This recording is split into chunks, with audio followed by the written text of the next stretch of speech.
সারা রাজ্য জুড়ে চলছে শক্তির আরাধনা। দিকে দিকে বিভিন্ন আঙ্গিকে বিভিন্ন মতে অনুষ্ঠিত হচ্ছে কালী মায়ের পূজা অর্চনা। খানাকুল থানার সেকেন্দারপুরে ভট্টাচার্য বাড়ির ঐতিহ্যবাহী পূজারও আয়োজন করা হয়। যদি অন্যান্য কালী পূজার তুলনায় কিছু নিজস্বতা রয়েছে, যেমন ঢাক ছাড়া কোনো রকম গান বাজনা চলবে না, বলি ও পুজো চলাকালীন কোনো রূপ ছবি ও ভিডিও রেকর্ডিংকে নিষিদ্ধ করা আছে। এদিন দূর দূরান্ত থেকে বহু মানুষকে ভিড় করতে দেখা যায়। সেকেন্দারপুর ভট্টাচার্য বাড়ির বরিষ্ঠ মানুষ শক্তিপদ ভট্টাচার্য কালী মায়ের ঘটনা প্রসঙ্গে কি বললেন, দেখব বিস্তারিত।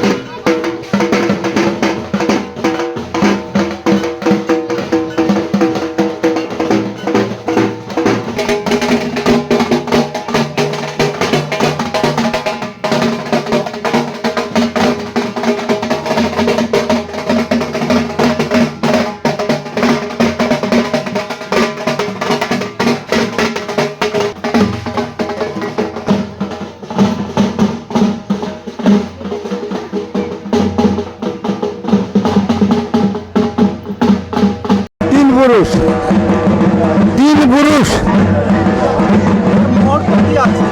হ্যাঁ ঘটনা আপনার এটা কৃষ্ণনগরে আমাদের আজকে সেখান থেকে তিনটে ভাগ হয়েছে। কৃষ্ণনগর ভট্টাচার্যগণ, সেকেন্দারপুর আর হাট বসন্তপুর।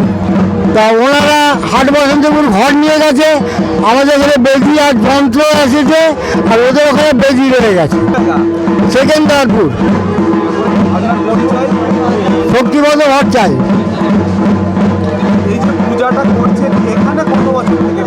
এখানে ওই তো বলবো তিন পুরুষ 250-এর ওপর। ভট্টাচার্য বাড়ির পূজা দাদু তো বললেন তিন পুরুষ, প্রায় 250 বছরের বেশি পুরানো এই পূজা আমাদের।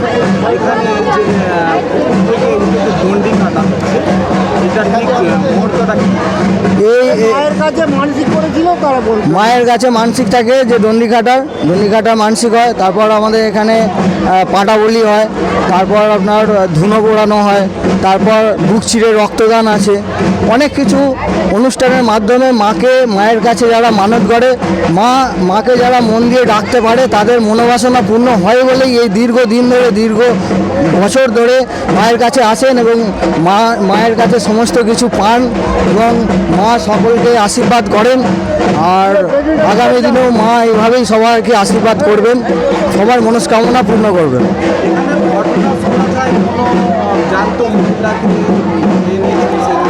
হ্যাঁ, ওটা দাদু ভালো বলতে পারবেন। দাদু বলি জানতো আমাদের যে মহিলা। হ্যাঁ, সন্ধ্যে দেওয়ার সময় অনেক দিনে বাবা ওদের পিসি বলে একজন ছিলেন, তিনি কাপড় একটু নোংরা ছিল, সেই হিসেবে এবার যে যার জন্য দেখুন মুখের খুঁটটাতে লাল একটা পার মতো দিয়ে আছে মায়ের। যখন খোঁজাখুঁজি হয়েছিল তখন খুঁজে পাওয়া যায়নি, তখন মা স্বপ্নে বললে এই হয়েছে ঘটনা, তাতে আমরা বুঝতে পারলাম। ছবি তোলা বা ভিডিও করা নিষিদ্ধ করা আছে, এর কারণ এক বছর দ্বিতীয়াতে কোনো ভদ্রলোক চারদিক থেকে ভিডিও করেছিল এবং ফোনে ফটো তুলেছিল। হঠাৎ ওই ভিড়ের মধ্যে এক মহিলা এসে সাইড করলো, করে বললো আমার ছবি নিষিদ্ধ, কে যদি কেন আমি ধ্বংস করে দেবো বলে সেই থেকেই বন্ধ করা হয়েছে। যে বলিদানের সময় মায়ের যে অপরূপ মূর্তি, সেই মূর্তিতে কাউকে তিনি দেখাতে চান না। এখন যেমন নিম্ন অস্ত্র রয়েছেন ওইভাবেই তিনি থাকতে চান এবং উনি পিসাজ হয়ে যান। হ্যাঁ, তখন ওনার কোনো ইয়ে থাকে না, দেখতে ওই রকম হয় বলে উনি বারণ করেছেন আমাদের। আমরা সকলকেই অনুরোধ করবো এবং আমরা এতদিন যে পুজো করছি আমাদের জ্ঞান মতে যেভাবে করছি উনি তাতেই সন্তুষ্ট। সবিষ্ণু অদ্বৈত মহাপুরুষের নামে পুজো করা হয়। উনি ওই পঞ্চমুখের বেশি প্রতিষ্ঠা করেছিলেন। তখন আমাদের এখানে যে মা ভট্টাচার্য মা আছে, বহুদিন ধরে আমাদের খুব জাগ্রত মা, আমাদের এখানে বহু আমাদের যাবতীয় আমাদের সুখ দুঃখ আমরা মায়ের কাছে আবদার করলে মা আমাদের সেটা রক্ষা করে। আমরা মায়ের কাছে প্রতি বছর আসি পুজো দিতে। যেমন আমি আমার প্রতি বছর আমার মানত থাকে বাৎসরিক পাটা দিয়ে পুজো দিই। মা খুব জাগ্রত এখানে। মা আমাদের খুব মানে আমাদেরকে করে শ্রদ্ধা করি মাকে। মা আমাদের প্রতি খুব ভালো রাখে। এরা সেকেন্দারপুর ভচ্চাজিতলা, সেকেন্দারপুর হাই স্কুল সংলগ্ন। বহু দিন বহু কথা বহু পুরনো স্মৃতি এটা মা ভচ্চাজি মায়ের। এখানে আগে মাটির বাড়ি ছিল, এখন এটা মায়ের জন্যে পাকা করেছে এনারা। খুব এখানে বহু দূর দূরান্ত থেকে মানুষ এখানে আসে মায়ের কাছে কিছু আশা নিয়ে, যাতে মা তাদের রক্ষা করেন। আমার নাম সুদীপ্ত সাধুকা, আমি সেকেন্দারপুরের বাসিন্দা।